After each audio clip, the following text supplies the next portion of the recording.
Thank you everyone for being here. My name's Arno Rosenfeld. I'm an enterprise reporter at The Forward, where I cover anti-Semitism, Israel politics, Jewish philanthropy, lots of different things. But here today we're here to talk about Geoffrey Levin's new book called Our Palestine Question, Israel and American Jewish Dissent, 1948 to 1978.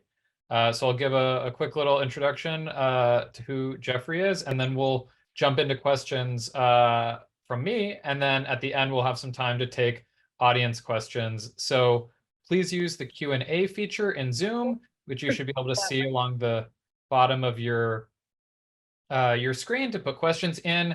And we'll try to take those in the last 15 or 20 minutes of the event. So Geoffrey is an assistant professor of Middle Eastern and Jewish studies at Emory University. He earned his PhD in Hebrew and Judaic studies and history from NYU in 2019 and was an Alan M. Strook Fellow at Harvard University's Center for Jewish Studies during the 2019-2020 academic year. He also studied international relations and Middle Eastern affairs at Johns Hopkins University and Michigan State. His interests are broad and include Middle Eastern politics, modern Jewish history, US-Middle East relations, and the histories of Israel and Palestine, particularly in global and transnational contexts, which I think his book touches on all of. He's a native of the Chicago area and has also lived in Israel, Italy, Australia, and Morocco, and he now lives in Atlanta, where Emory University is. Thanks so much for being here, Jeff. Yeah, thank you so much for inviting me, Arno, and The Forward, and thank you everyone for coming at which is such a challenging time for so many Israelis, Palestinians, American Jews nowadays with everything terrible that's going on in the world. Yeah, yeah. Your book came out in the fall, which was a hard time, obviously. I think for everyone to process what was going on, folks with loved ones in the region, and all of those things I know are still fresh in many of our minds. But I do think it's a really timely book, and I had a chance to read it a couple months ago, and right after I read it, I really knew that I wanted to do some kind of event with you, just because I found it a really revelatory book and one that's, I think, really suited to the moment, even though it's historical. I'm also just a sucker for little known histories of American Jewish life. And I think that's exactly what this is. So I strongly recommend that folks go out and pick up a copy and read the book, because we're only going to touch on sort of a sliver of the material that's in it. But I think what I found so interesting, this kind of segues into the first question, but today when we think about anti-Zionism and sort of opposition to Israel more broadly, including Jewish opposition and criticism, it's almost always viewed through the lens of concern for the Palestinians or for Palestinian human rights, concern over Israeli human rights abuses. That's where organizations like Jewish Voice for Peace, if not now, J Street, et cetera, tend to be coming from when they talk about why they're concerned about what Israel is doing.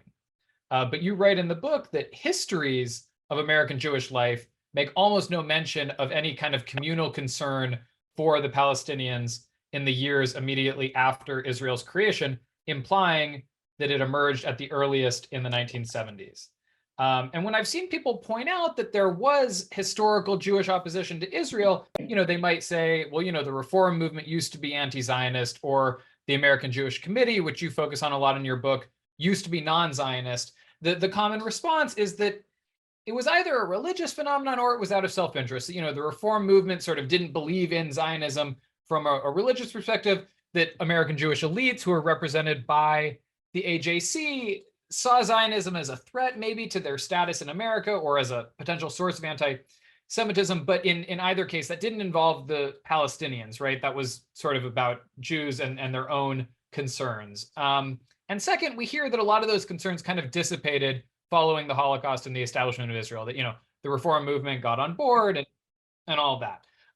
So can you talk about what those popular narratives about Jewish opposition to Israel or Zionism before the 1970s looked like? Like, what have we as American Jews been told about that opposition?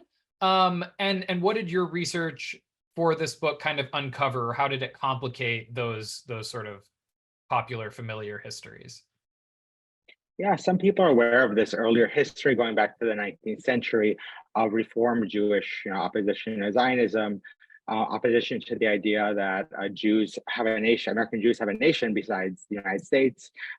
Does this have questions about American Jewish loyalty? The Reform movement really understood Judaism as a religion, not push back against ethnicity and racial categorizations of Jews. So there's some knowledge of that and these traditions of anti-Zionism and non-Zionism in the first half of the 20th century. And then after that, there's really not much talked about. 1948 happens, we have the narratives of American Jews mostly celebrating that. It's actually a very disorienting time for American Jewish organizations, as I show in the book. And then the assumption is and was that American Jews aren't engaging with Palestinian issues in any significant way in sort of the 50s, 60s. 67 happens, Israel occupies the West Bank and Gaza and other places.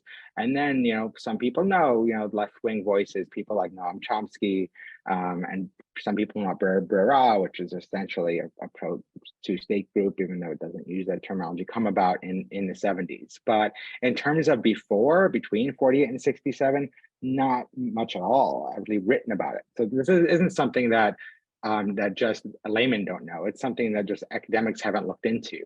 And the reason I got into it is because I started not as an American Jewish historian, but as a historian of Israel and the Middle East, Palestinians.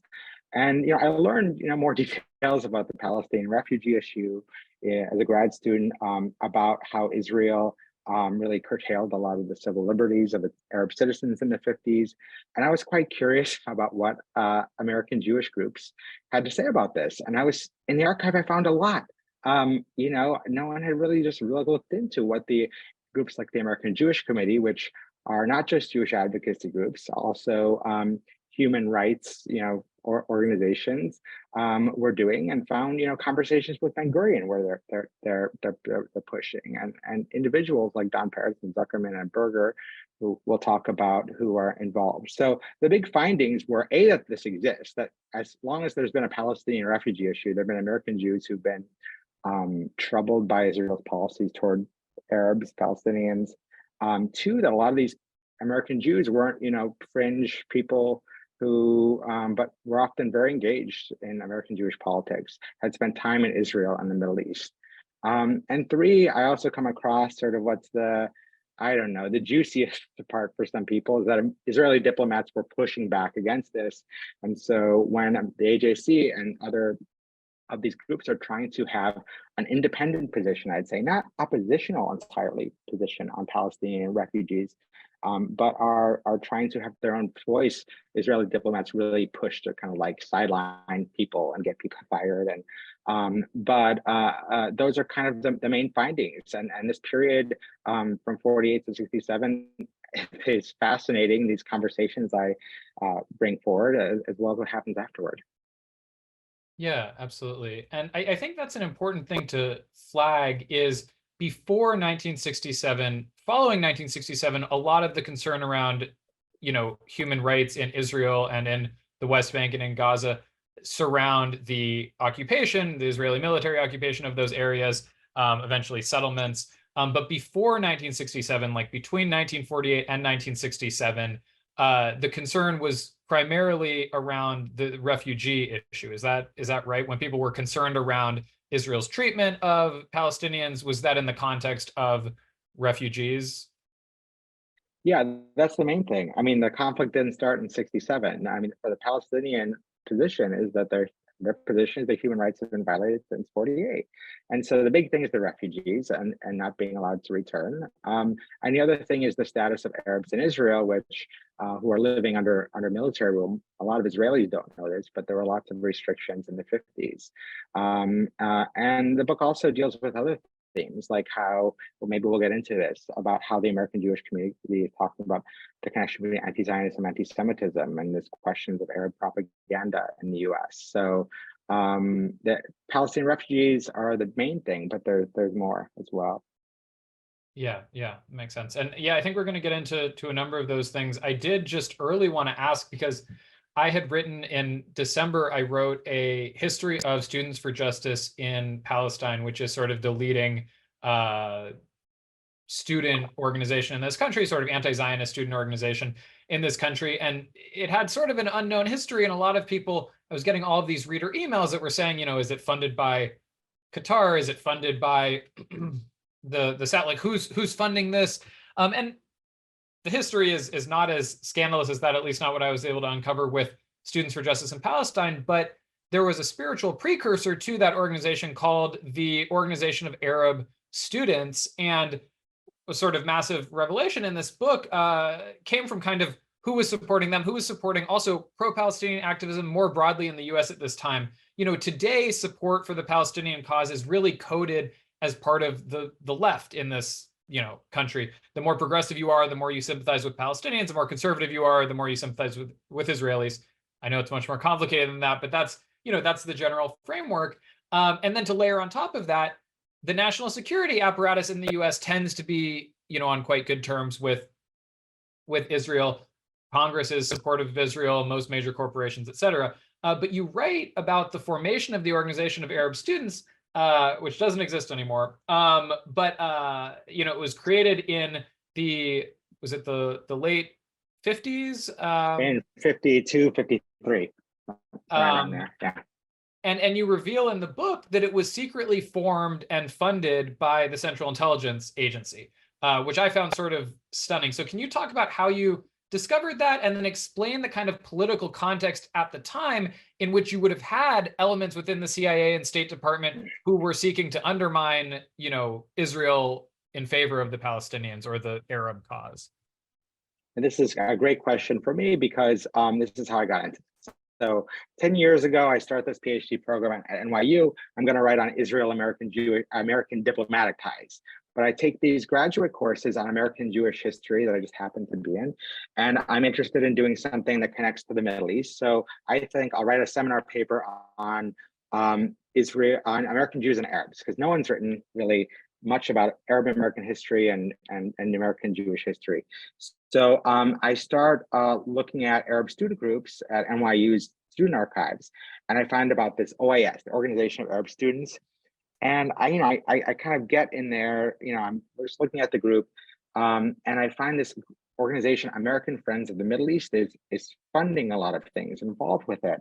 And another book had come out recently back then, 11 years ago, by Hugh Wilford, America's Great Game, that shows that the CIA had funded this front group called AFME, American Friends of the Middle East, to push American public opinion in a more pro-Arab direction and to essentially combat Zionism.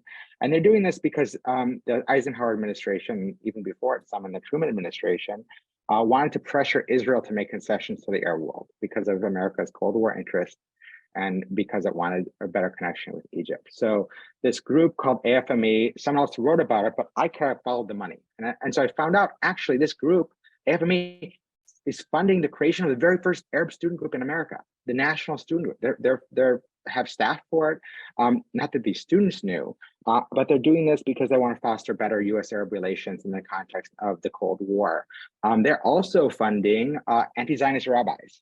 They're opening the book with the story of this Rabbi Morris Lazaron, who's Matt Lazarin, had been a chief rabbi in Baltimore, a head rabbi at Baltimore Hebrew congregation. And open my book with this. He's walking in the Shatila Palestinian refugee camp, and that's how I kind of open. The book that he wrote about that in was published by AFME, American Friends of the Middle East. So they paid for his trip. They paid for other anti-Zionist activities in the U.S. and 80-90% of their money was coming from the CIA. And what's fascinating about OAS, which the CIA founds, ultimately, by the late 60s, it's embracing radicalism and it's being tracked and monitored by the FBI. So, of course, that's kind of how things go. But what it kind of tells you, it got me into this really fascinating period when, we think of, okay, America, Israel together, Arabs and the Soviets are together. In the early mid-50s, it's not clear how things are going to go. It's not clear if Zionism is going to be, nothing's set immediately after 48.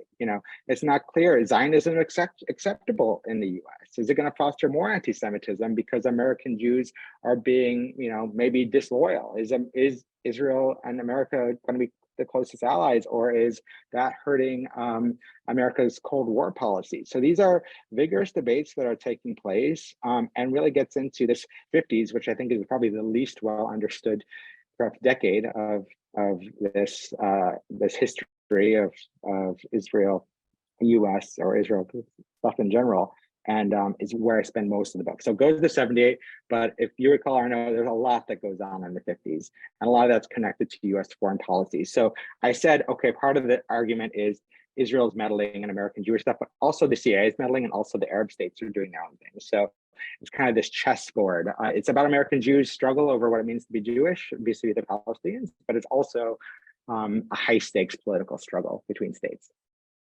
And I think we're going to try to save most of the audience questions until the end, but we got one that I think is really relevant to this, which asks about the impact of McCarthyism during that time period you're talking about, during the 1950s, had on this, if any. Did the sort of anti-communist witch hunts, certainly they impacted Jews a lot, but did they specifically impact the Zionist movement in favor or against? Definitely. You have to remember, McCarthyism came about after we, quote, lost China. So, people blame the Truman administration because China fell to the communists. And there's this concern that the Middle East, in the early 50s, that the Middle East will also fall to communism. The Arab states will fall to communism. And a lot of these anti-Zionist Jews of this era, these are sometimes conservative Republicans. People are more, some of these anti-Zionists and the Jews of the period are more conservative or Republican. They're concerned that the Arab will fall to the Soviets and it'll lead to anti-Semitism in America. And so that's sort of in the background. And there's these questions of loyalty. And the biggest question is more about the Soviets and communism for American Jews. We have the Rosenberg trials. That's in some ways bigger, but lower behind that is the question of dual loyalty. What does it, this is before, it became acceptable, so acceptable to have multiple identities and be hyphenated in American public discourse. Can Jews be, part of the Jewish nation and also part of the American nation? I'm not here to assess that question, but Jews, AJC, the anti-Zionists, the non-Zionists, are vigorously debating this. And so it's kind of underlines and is what makes this history so fascinating to me, at least. And let's sort of segue into that, because you write a lot about the American Jewish Committee, and you write about it, including in the context of this kind of shift in the American Jewish discourse. Today, there's kind of a consensus among the American Jewish Committee itself, and also the American Jewish establishment more broadly, that anti-Zionism is, if not de facto anti-Semitic, very adjacent to that it is sort of at odds with the interests of the Jewish community. But in the first several years of Israel's existence, you write that the American Jewish Committee actually seemed to couch Zionism as a potential source of anti-Semitism, as a potential threat to American Jews. So can you talk about how the AJC originally thought about Zionism and anti-Semitism, and how that thinking evolved? And perhaps first you can give just a very quick summary on what the American Jewish Committee is and why it made sense to focus on them in this book. So today, the American Jewish Committee is one of several mainstream organizations. It's very pro-Israel, Zionist, and it's not super distinct from its peer organization. And it's not super, it's not, you don't want to say it's the most prominent influential, it's among the most prominent influential groups. During this period, first of all, it's the oldest group, founded in 1906 in terms of advocacy and Jewish defense groups. And it's sort of run by sort of more elite figures, people who immigrated earlier. They were more likely to reform, less likely to embrace Zionism. And even into the 40s, even the mid 40s, the president, Joseph Proskauer, is anti-Zionist, not just non-Zionist, but is against the idea of a Jewish state. And it kind of makes sense. It doesn't fit in with some of their ideas of what Jews are. Jews aren't a religious group and Jews are not a nation. And so that's not so crazy. So 48 happens, the organization on its own already had started terming itself non-Zionist before 48, which meant that it didn't ascribe to the idea that Jews are a nation. And it was sort of neutral as an organization overall on the idea of Jewish statehood.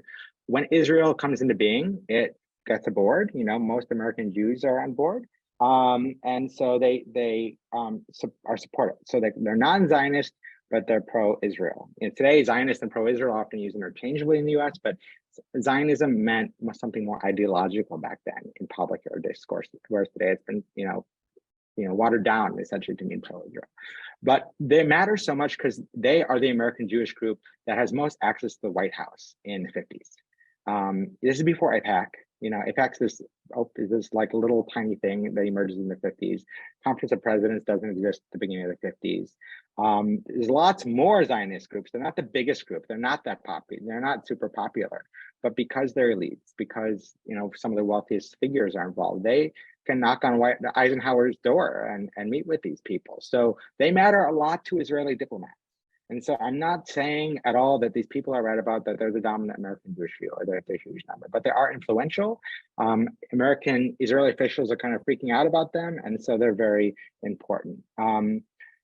They are, because they're non-Zionist, they kind of feel like maybe they can be an umpire, a sort of neutral player in determining when anti-Zionism is anti-Semitism, or when determining between anti-Semitism and what's not anti-Semitism, and relate to these questions, and can determine what American Jewish interests are, American interests are as well. Interestingly, they even talk about banning lobbying on Middle East issues during this period. So thinking that their president in like a few years earlier was anti-Zionist, it seems kind of silly in the early 50s to say that anti-Zionism is inherently anti-Semitic when some of these people in the room were had this label anti-Zionism at the time. So I think in a way one of the most important chapters of my book is how they are grappling with this rise in pro-Arab propaganda that happens in the mid-50s because of the CIA, AFME ramping up its activities to support American diplomatic agenda, and so the Arab League efforts that are ramping up, led by again Fayez Sayegh, who wrote this book that was also funded in part by AFME. And there's these fascinating conversations that AJC leaders are having with the leading Arab League spokesman in '56, because he is saying things that are making claims that are making a lot of American Jews uncomfortable, but he's not saying anything, according to AJC, he's not saying anything that's anti-Semitic. And so they're trying to talk to him, and he's very receptive of how he can make this case in a way that it's not anti-Semitic or not bad for them. But they can't exactly give him a guidebook. What can you say? What can you say? He's really trying, and they're trying. But these questions aren't so clear. What is clear is that they don't think that his criticism of Zionism in Israel is inherently anti-Semitic. What you see during this period is a lot of them saying that it'll be anti-Semitic in effect. That basically the far right anti-Semites will use it, and that this makes Jews look bad. So maybe if this person is not saying anything anti-Semitic, ultimately it's bad for the Jews. So I think that's an interesting question. If something is bad for the Jews, is it inherently anti-Semitic or not? And there's just these really, interesting conversations and, quiet documents about how leading American Jews were debating these questions, which are so big today in a very different historical context. And did you get any sense, because eventually, it seems like the American Jewish Committee comes around to the view that anti-Zionism is bad for the Jews.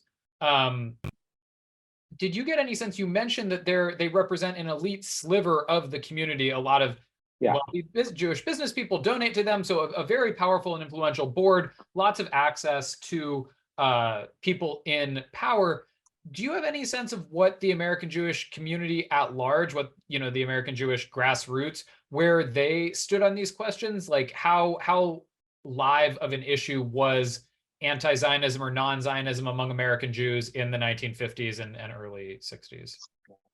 So I think I pinpoint, I'm not the only one to write about this, but I think I pinpoint the first controversy about anti-Zionism, like big public controversy. There's people talking about it early 20th century, but in American public discourse, 1937 about is anti-Zionism, anti-Semitism. In 1937, there's this radio broadcast from an Arab American group, the Mufti's radio broadcast in a recording. It's anti-Zionist. This is 37. And a lot of people in Brooklyn are upset about this New York radio broadcast. And a city councilman from Brooklyn who's Orthodox is being critical of it, and trying to pass a resolution saying this is anti-Semitic. What's interesting is there are Jews who feel this way, but all the American Jewish leadership, even the Zionist leadership, even the Orthodox groups are saying it's not. Stephen Wise, leading Zionist, says these people are Semites too. How can they be anti-Semitic? This is 1937. At some point, things are changing. Israel exists after 48. Israel becomes slowly, not overnight. It's not like suddenly everyone's Zionist the next day in May of 48. Israel slowly becoming a central, important part of American Jewish identity before 67, because of Hebrew camp, Hebrew and American Jewish summer camps, because of Exodus, the book and film. And so this is slowly becoming central to who American Jews are. And so I think as time get on, the grassroots of American Jewry is feeling more and more uncomfortable and victimized or target themselves in a way maybe they weren't in an earlier period. But ultimately, I think most of the American Jewish leadership comes on to this. And after 67, of course, a lot of the new left groups, Black Power groups, really are anti-Zionist in ways that unfortunately are also pretty clearly involve some anti-Semitic imagery. And so, there's not everyone's careful like Fayez Sayegh, like this guy. There's people who are anti-Zionist and clearly anti-Semitic, which sort of makes your job easy, but there's ones who aren't. And so these were serious debates and questions that were not dealt with lightly. Great, and you profile several Jewish figures in this book in quite a lot of depth. I want to talk about two because I think they sort of mirror, if we look at contemporary sort of left-wing criticism of Israel that's rooted around concern for the Palestinians.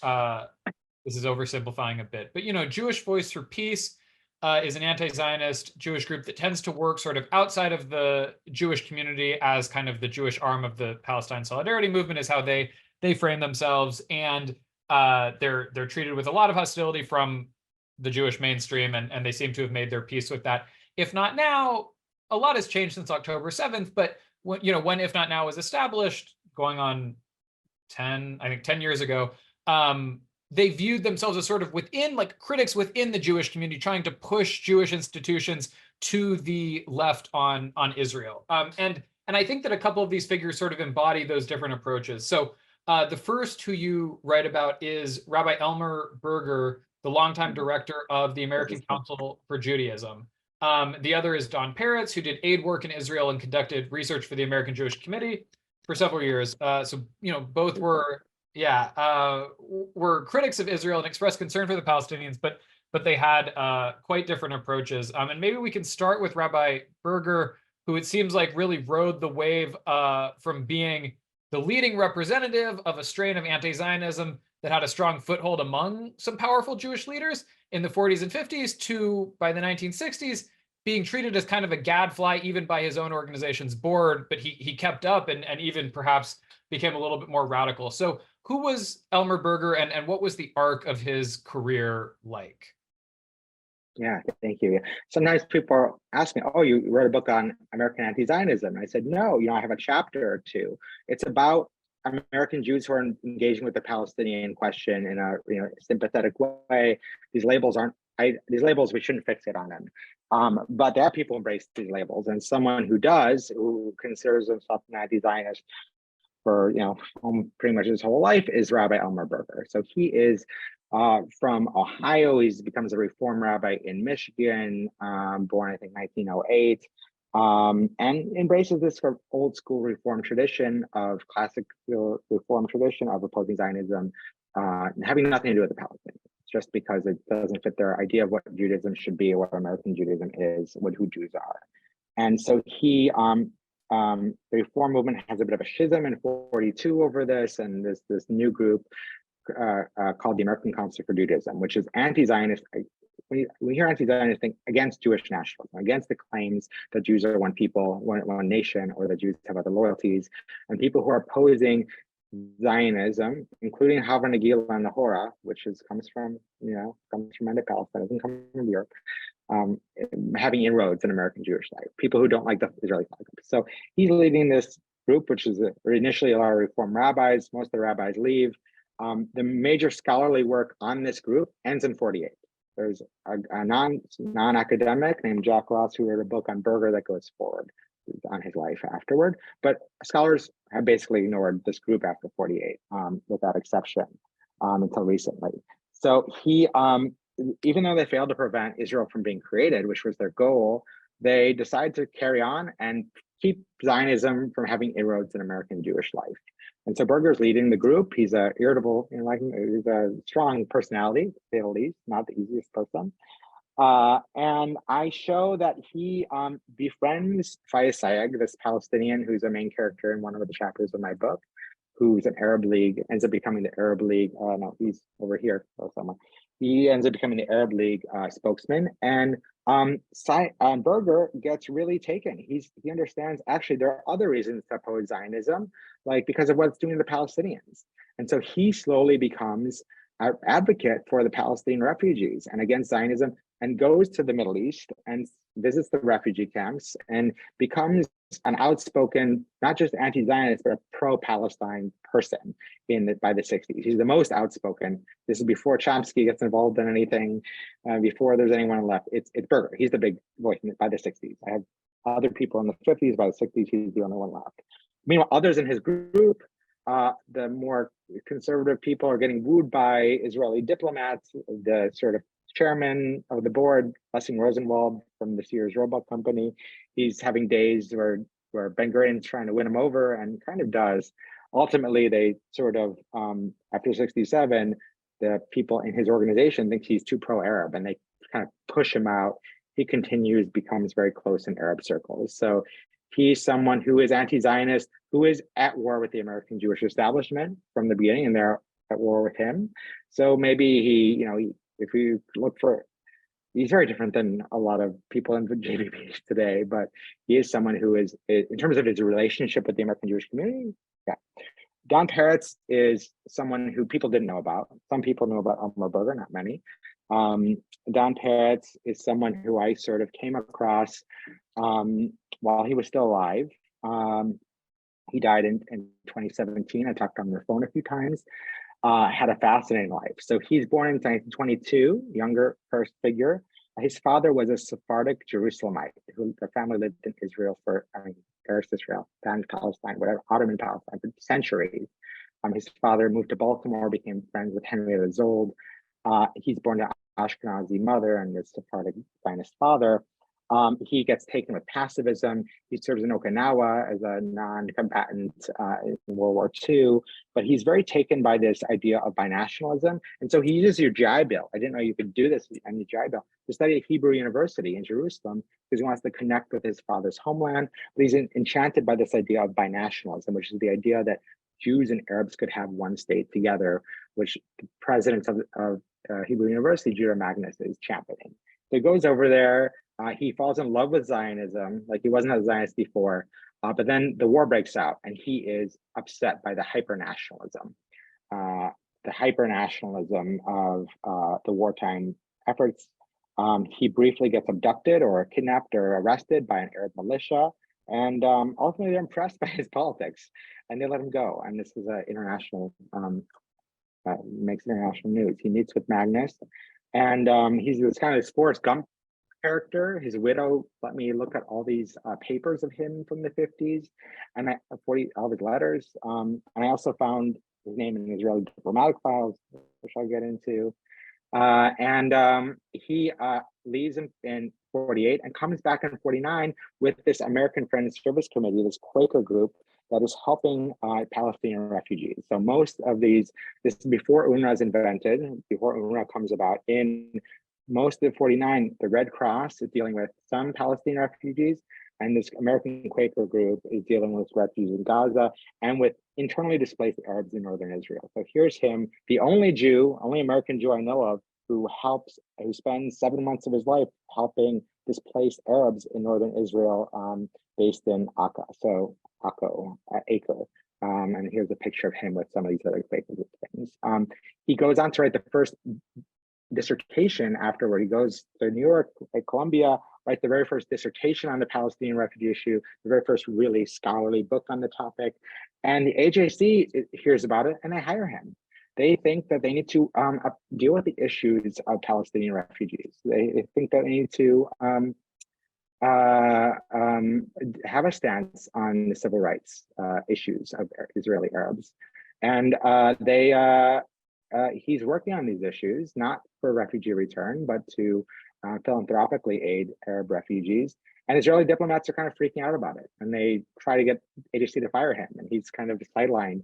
And they make these initiatives kind of go away. And ultimately, after a few years, he is forced out. And he ends up kind of as a side figure in Breira and later efforts as well.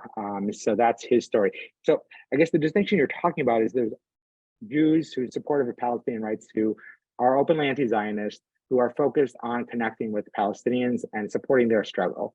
And there's Jews interested in Palestinian rights who want to operate within American Jewish politics. Sometimes they're like mainstream American Jewish politics. Sometimes they're allowed to. Sometimes they're not. You have yeah, so Peretz is someone who tried to work within the mainstream and was sort of pushed out. And I think you're referring to, if not now, was sort of at one point really focused on shifting American Jewish politics, which is maybe different than supporting the Palestinians' struggle on their own terms. So you see these differences back then, although there, of course, are differences between those who are comparing. I was going to say, yeah, there are obvious limitations in comparing things over 50 or 70-year period, but I do think parallels are interesting. One thing that I was really struck by is for the time that Peretz was working for the AJC, which didn't seem, how many years in total was he? 2. It's this 2-year period that like half my book's about. Yeah. Right. And there was sort of this moment where it seemed like the AJC leadership was maybe open to this idea, and I can't remember if it went through or if it was just discussed, but there was some idea that the AJC might raise money. I guess they raised money for different international causes. They might raise money for Palestinian refugee aid, not necessarily as a political statement, even though it would have been, but just because it was a humanitarian cause. Did that go through, or what was that moment? Do you? Well, they announced that this big gala in October '56 in New York. It would be interfaith effort. Part of the reason they felt like they had to address Palestinian concerns is because the Christians were bringing it up more, and they didn't want to look bad on that they weren't doing anything about this. So it was going to be a philanthropic project to actually aid Arab refugee integration in Arab states. This is not actually what Palestinian refugees want primarily. They mostly want to return. It's not really an anti-Zionist effort at all. But what's remarkable is how much it upset Israeli diplomats. They didn't want this issue touched. The position at the time is if you ignore the Palestinian refugee issue, it'll go away. And what I think is fascinating is it represents the idea that American Jews can have a separate opinion and a separate public stance on these issues that isn't sort of following Israel's lead. And AJC and a lot of these groups come about to feel like what's good for Israel is good for Jews everywhere. And I think a lot of groups would say that now, and that's not what these people think in the 50s. They're thinking maybe what's good for us, American Jews, is different, and we need to have a position on it. But that fades away. It disappears, this effort, and they go and try to get Ben-Gurion to change the policies toward Israeli citizens of Israel, and they're kind of dismissed as like not important. But they do bring up these things, and they try kind of. Right.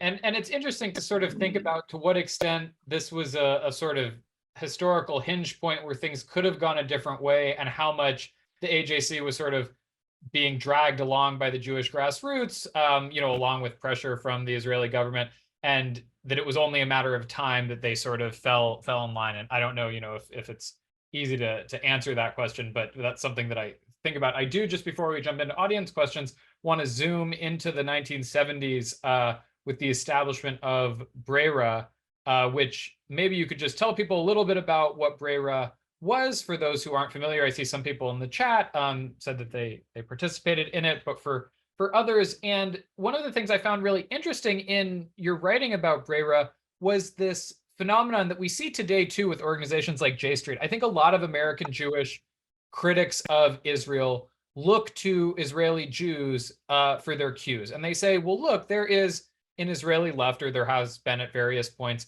that believes X, Y, or Z. And so if there are Israelis coming out and saying, that they are opposed to settlements in the West Bank, or that they're opposed to the war in Lebanon, or what have you, then it's okay for us to say that. And we can bring Israelis, we can even bring former soldiers, former generals, to speak to American Jewish audiences to prove that we're loyal friends of Israel. We just have criticism like our Israeli counterparts. And you write about how in the case of Breira, that approach kind of doomed them in the end. So what was Breira, and what did this interaction between Israeli critics of the Israeli government and American Jewish critics kind of look like?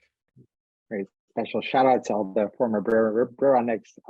So my first 5 chapters, I'm talking about 1 or 2 people really, and then after 67, it's a much bigger world. So I'm talking about all these some Jews who are further on the left, who reject, Zionism, and some Jews who are Jews and radicals, briefly, some women activists who are important I get into. But Breira is the big thing in my final chapter. So it's kind of retrospectively the first national Jewish organization to really focus on what we now call the two-state solution. It's interested in other things, revitalizing American Jewish life, but they're people who, as I show, other people have written about this organization really in the American context in terms of the American left. And I really rewrite it as an international story. Like, I think it needs to be read as part of the history of the Israeli left as well. Because a lot of these Jews who founded and were active and worked for Breira spent months, often years in Israel, being influenced by the Israeli left, meeting Palestinians, and they came up with the conclusion that Israel needs to address Palestinian national aspirations, and that it can't hold over the West Bank and Gaza forever in a moral way. So it's founded after the 73 war, when it's apparent that maybe Israel can't solve all of its problems on its own.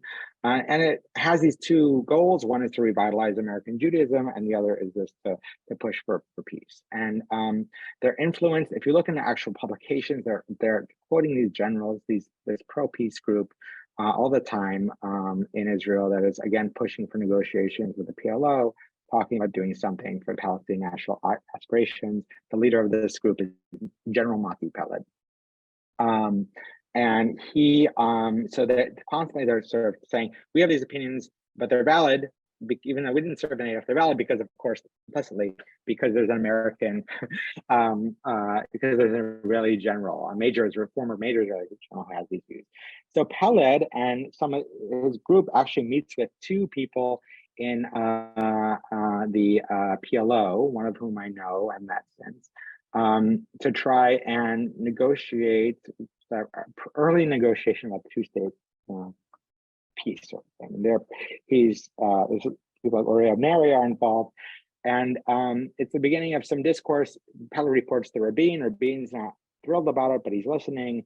It's quite interesting. Anyway, so these 2 Palestinians, PLO figures, Sabri Jiris and Sartawi, also meet with a number of American Jews in New York and DC, secretly with Philip Klotznick, who's a major American Jewish figure. But not all these people were in Breira. Some of them are in mainstream groups, and the ones who were in mainstream groups reported to Israeli diplomats about these meetings. Israeli diplomats leaked this material to Wolf Blitzer, and suddenly everyone who met with these PLO moderates, even though it wasn't a particularly fruitful meeting, with moderates, not that anyone knows the difference between PLO moderate and the PLO, hawk, all these groups, all the other American Jewish groups who had employees there are distancing themselves, and Breira defends it. They said, Art Waskow and Max Tickton, who were at this meeting, we should be meeting with the PLO because you only have peace by talking to these. Anyway, so it contributes to this big campaign against Breira that occurs in late 76 and 77, and it's among the factors that sort of leads to it. So it's not the only factor, but I heard a presentation years ago by a major American Jewish historian who said, "Oh, Breira met with Yasser Arafat." Breira didn't meet with Yasser Arafat. They met with the 2 people met with these figures, and it became, okay, Breira is Jews for Fatah. Breira, and so all the credibility they tried doing to influencing American Jews to understand that the Palestinians this needs to be thought about in a different way, they're sort of dismissed as saying, "Oh, you're just like a Palestinian puppet." So that was part of that story, and I hope I didn't. For those of you who are in the group, I hope that's you feel that is a fair portrayal. So. And it's really interesting because, we see with things like the sort of apartheid claim about Israel today, you'll often see progressive Jewish groups that take that approach cite and say, look, this Israeli former prime minister said that they're on the verge of apartheid. This is talked about normally in Israel, but these things still, it somehow doesn't penetrate always into the American Jewish context, which is interesting. So I want to get into you had J Street like issue something about like kind of supporting a ceasefire without saying it, but they were quoting Gadi Eisenkot and quoting Israeli generals whenever very upfront, and so it's fascinating how these sort of generals and figures are, as you said, like very much used in that. So still today. So we have a little more than 10 minutes left. I want to get to some. Sure. Audience questions. There are probably more than I can get to, and also a lot of folks, thank you for using the Q&A feature. It's much harder to sift through the chat, although I hope everyone participating is enjoying reading the messages. So one you got to at the end here with the role that Israeli diplomats played in the kind of demise of Breira, but someone asked what role or what did the pushback from Israeli diplomats look like in the early years, in the 40s and 50s? How were Israeli diplomats pushing back against American Jewish critics of their policies? Yeah, we didn't even talk about William Zuckerman, who's my second chapter. So there's one American Jewish publication that's active from 48 to 61 that's talking about all these issues. It's not the guy who's editing it was a former Yiddish journalist, William Zuckerman, who doesn't consider himself anti-Zionist, but he's highlighting these issues. And his columns are getting syndicated in the Philadelphia Jewish Exponent and the Boston Jewish Advocate. He's his publication is being bought by Hillel, and the Israeli diplomats in the early 50s, like 50-51, are saying, look, he's confusing Zionists. Like this is a problem. This shouldn't be. And so they actually have all these files from the Israeli state archives showing them pushing Zionist groups to do something about this. They are pushing, he was the US correspondent for the London Jewish Chronicle, and they urge London Jewish Chronicle to let him go. And they do let him go. And suddenly, after all these diplomatic maneuvering, all these mainstream American Jewish publications that had covered him, suddenly they're not anymore. And so basically, this one publication that initially is kosher enough in 1950 is no longer kosher by 1953, and he's still writing and it's still involved, but he's marginalized in these really important ways. Peretz.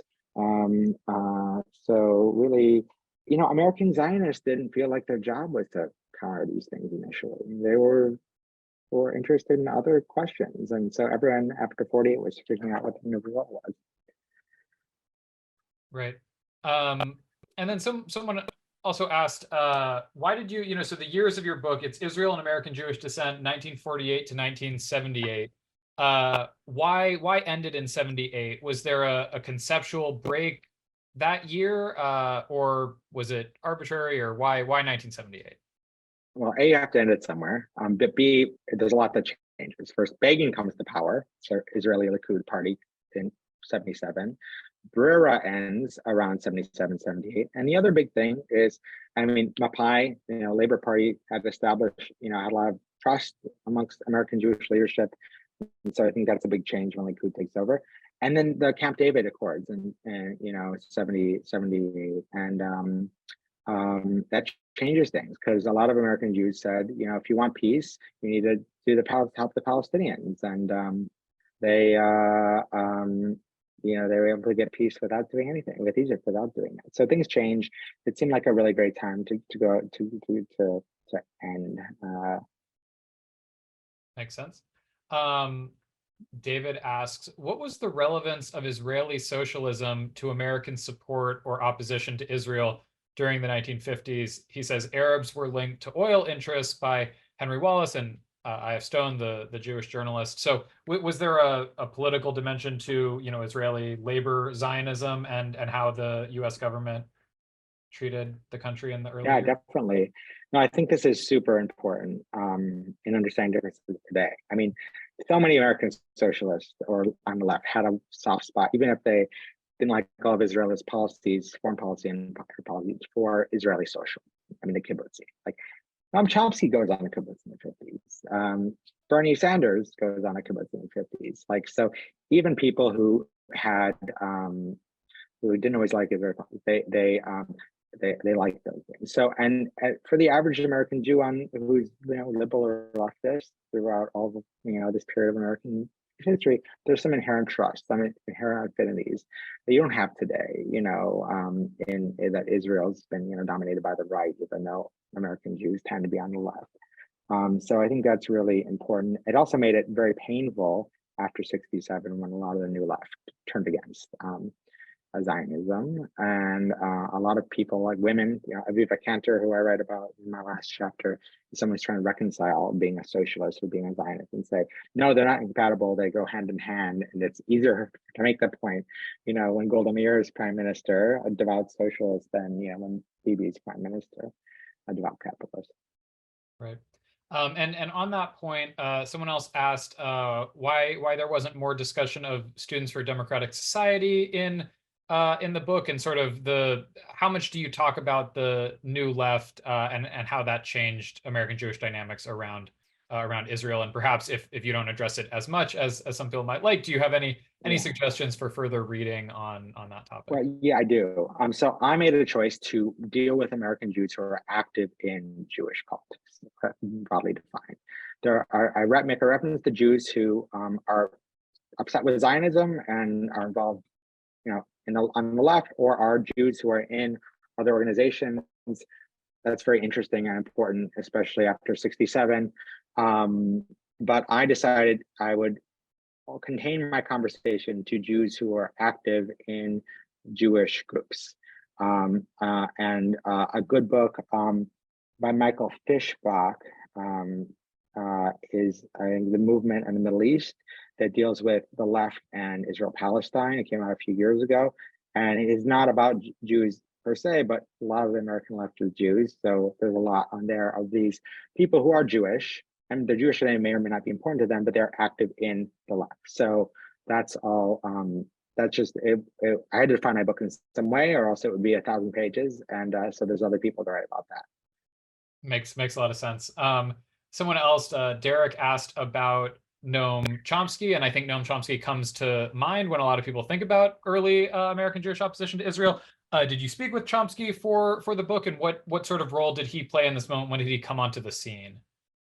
Yeah, I just want to say I was a grad student of no note. Not that I'm maybe I'm of note now, but in a very small way. But and I emailed Noam Chomsky about this, and he responded in 3 hours. And he responded to my emails and my questions almost always in a timely manner, more so than many of my professors and people I emailed. So he was generous in asking questions. I didn't want to have a chapter on Noam Chomsky because I like you. I like writing about people who aren't spoken about much, but he is very important. Berger and Fayez Sayegh are the American Jew and Arab figure who are most prominent pre-'67, but Chomsky and Edward Said are afterward.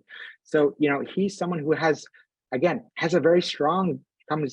grows up with a very strong Jewish identity. Growing up his father is a Hebrew linguist who teaches at teaches at a Jewish college in Philadelphia. By the way, William Chomsky, Noam's father, taught at the same time at the same college, Dropsy College in Philly, as Bibi's father and Don Peretz in the mid-'50s, kind of a little aside.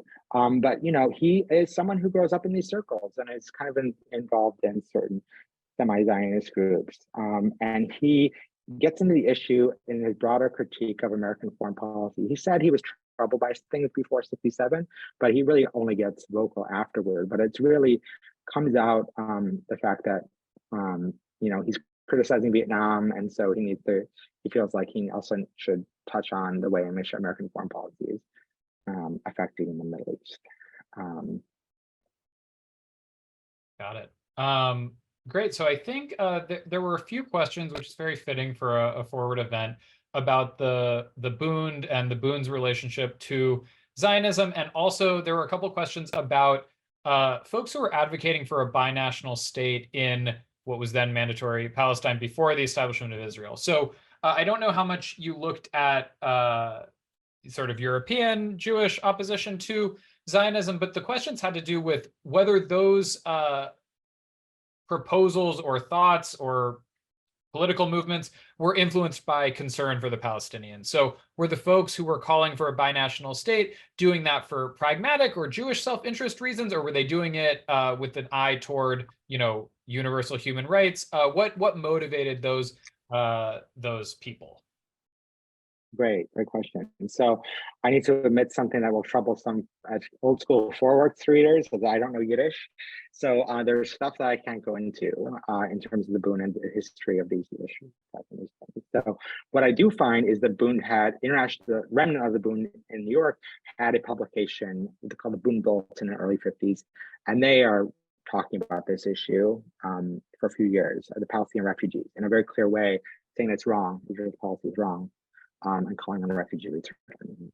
And so that's what I have, these kind of remnants of a handful of publications from early mid 50s. And then I don't know if they're involved. The Boon has other struggles to deal with. So that's there, and that is about Palestinians, and that is they're speaking as people who are often refugees themselves. Binationalism is a complex question. So you have to remember that until Israel's created, only a third of the people in Mandate Palestine are Jewish, at most, and oftentimes earlier in Mandate Palestine, it's a smaller number. So a lot of people, American Jews, were like, is this whole project realistic? Do you want a democracy? How are you going to have a Jewish majority in this land? And so partitioning emerges, of course, as one option, but otherwise, like the idea of one state for two peoples, that is sort of motivated, by the practical concerns about how they live together, but also, of course, the idea that these two people both have rights to self-determination, and this is one way of reconciling it. It kind of disappears, Peretz is a binationalist, but then 48 happens, and he ends up being a two-stater at times, but sort of has this affinity for binationalism. So a lot of that is, I think, about Palestinian rights, but not human rights, but not only. Great. And then as a last question, I will spare you. There were a lot of very reasonable questions, but I think are probably the types of questions that nobody has an answer to, which include things like, if this or that had gone in a different direction, could we have prevented the rise of Hamas on October 7th? Or could we have prevented, the current direction of Israeli government politics? But I will just ask, and I know some historians are uncomfortable with this, but are there any contemporary lessons that we can take from your research? Is there a lesson, if you had to distill your book into one piece of advice or perspective or framework for thinking about what's going on today, is there anything that you would share with the audience about, what we might be able to learn from this period of American Jewish history? Yeah, kind of to address your first non-question is, I don't know if these people succeeded, if it would have changed anything in the Middle East. I don't know if we would have peace. But I do think we'd be, if these voices were allowed to be heard in a more honest way, and these questions were addressed in a more honest way rather than obscured, you would have had a healthier American Jewish discourse about these things. You would have had a healthier discourse in this country than they have right now.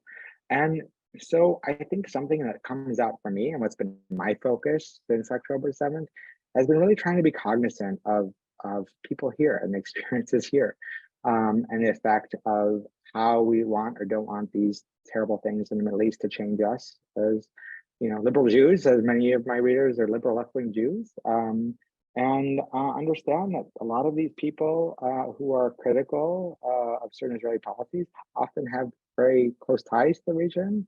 Not everyone does. A lot of Arabs, be mindful, are trying to, some of them, not everyone's great, whether Jewish or Arab, but a lot of people who are advocating for Palestinian rights are trying to do so in a way that's not anti-Semitic or can be accused of anti-Semitic. And it's not always easy for the people, whether Jewish or Palestinian, to do so. So I think trying to be empathetic to each other, trying to give people the benefit of the doubt, trying to understand the diversity of experiences that people have, both victims in the Middle East and activists here, is kind of what I take away. I really hope I don't think the book gives you answers to some big questions, but I hope it puts forward new questions. And I think we've touched on some of those for this moment and for Jewish experience overall. I hate to do this after talking about this, but I don't want to, the audiobook came out this week. So it's another way to consume this. I really hope people read it. Something that was very powerful to me was a student who former student of mine who told me he read it and felt less alone. So just there's a diversity of ways to be a Jew, an engaged Jew.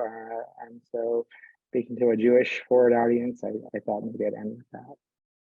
Absolutely. Well, thank you so much. There were also a number of questions about a recording. There will be a recording sent around to everyone, along with a link to Jeff's book and some of the other things we've talked about today. Also a link to the audiobook. So lots of ways to consume. And again, if you found any of this interesting, there's so much more in the book. I found it, sometimes academic books can feel, really dense, but this read really well. A lot of interesting character studies. So highly encourage everyone to pick it up. And thank you for taking some time out of your Wednesday to be here with us today, both Jeff and everyone else. And Thank you, Arno, and thank you, everyone. We will leave you all. All right. Thanks, guys.